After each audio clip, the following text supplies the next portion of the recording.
Bienvenue à notre podcast sur le contrat de construction de maisons individuelles, ou CCMI. Aujourd'hui, on va explorer en détail ses aspects juridiques, techniques et financiers essentiels pour les courtiers en crédit. C'est passionnant et surtout c'est crucial pour sécuriser les projets immobiliers.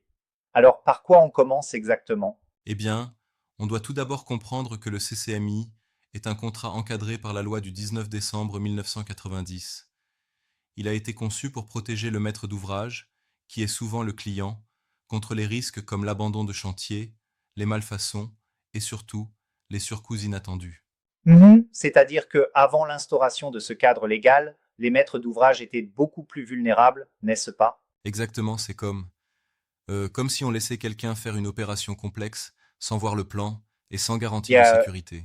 Et donc le CCMI impose des formalités strictes, notamment un contrat écrit très détaillé et la mention de clauses obligatoires pour encadrer le prix, les délais et même le financement, non? Oui, absolument. On a notamment le formalisme protecteur, qui exige une rédaction en double exemplaire, la présence d'un délai de rétractation de 10 jours, et surtout, l'obligation de faire figurer des mentions manuscrites pour certaines parties.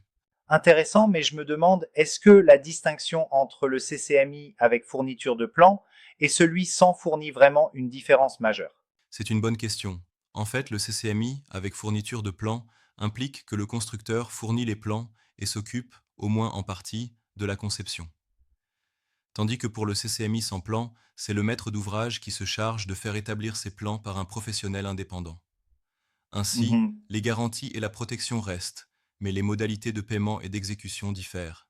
Donc, si le client se trompe de type de contrat, ça peut induire des risques importants, notamment en termes de financement et de garantie. C'est bien ça? Exactement. En effet, le courtier doit identifier correctement le type de contrat pour éviter que le financement ne couvre pas l'ensemble des coûts, surtout en présence de travaux réservés ou d'avenants.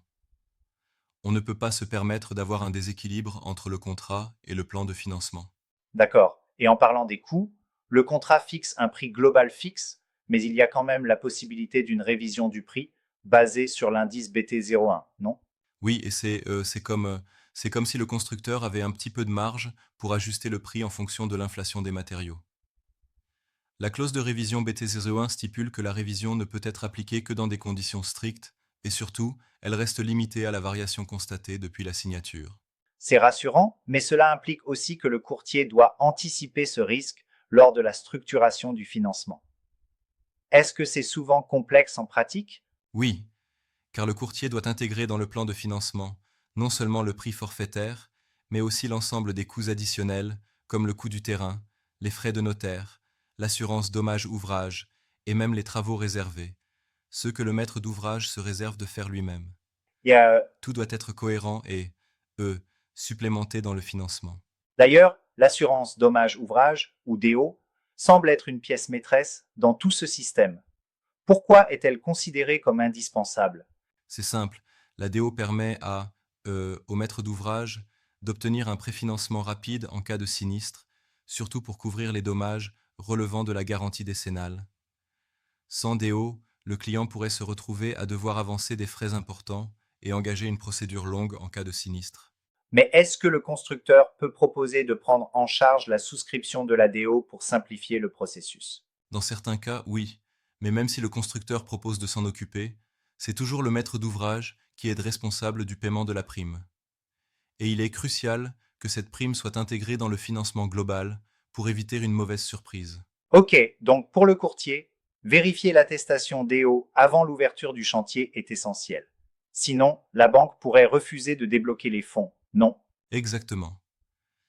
L'attestation nominative de la garantie de livraison, accompagnée de la garantie DO, est le document clé que la banque exige avant le premier déblocage de fonds. Sans cela, le financement reste bloqué, car le risque est trop important. Maintenant, parlons du suivi du chantier. Le contrat prévoit un échelonnement légal des paiements selon l'avancement des travaux. Comment se passe ce suivi? Le suivi se fait par étapes. 15% à l'ouverture du chantier, puis 25% à l'achèvement des fondations, 40% à l'achèvement des murs, et ainsi de suite jusqu'à la réception qui débloque le solde final, habituellement consigné à 5%. Mhm. Le maître d'ouvrage doit également valider chaque étape, souvent par une visite de chantier, avant que le constructeur ne puisse percevoir le paiement suivant. Donc, il est primordial pour le client de vérifier l'état des travaux à chaque étape, sinon il risque de payer pour un chantier qui avance mal, n'est-ce pas? Tout à fait. Et pour le courtier, c'est un point de vigilance permanent. On conseille souvent aux clients de se faire accompagner par un professionnel lors des visites de chantier pour s'assurer que l'appel de fonds correspond bien à l'avancement réel. Bien sûr, la réception est l'acte par lequel le maître d'ouvrage accepte l'ouvrage. Elle peut se faire sans réserve, c'est-à-dire le client déclare que tout est conforme, ou avec réserve, où il liste précisément les Il y malfaçons ou a travaux non achevés. En cas de réserve, le client peut consigner tout ou partie du solde final pour forcer le constructeur à lever ses réserves.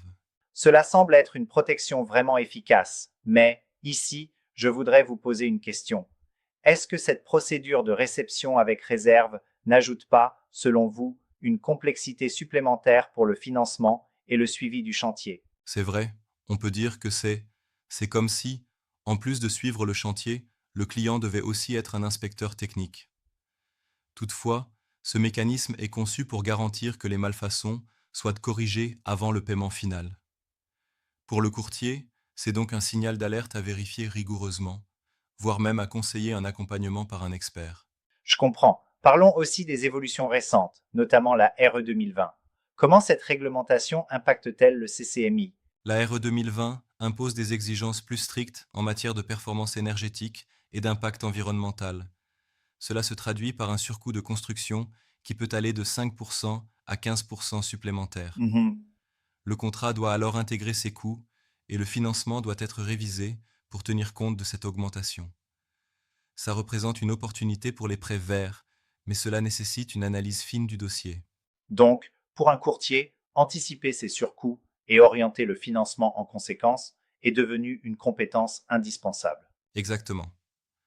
En plus de vérifier que les montants initiaux sont corrects, il faut tenir compte des coûts additionnels liés à la transition énergétique.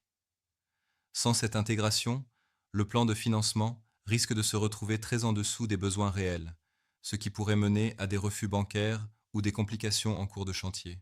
Et que dire des spécificités dans les DROM et COM? C'est un autre volet important.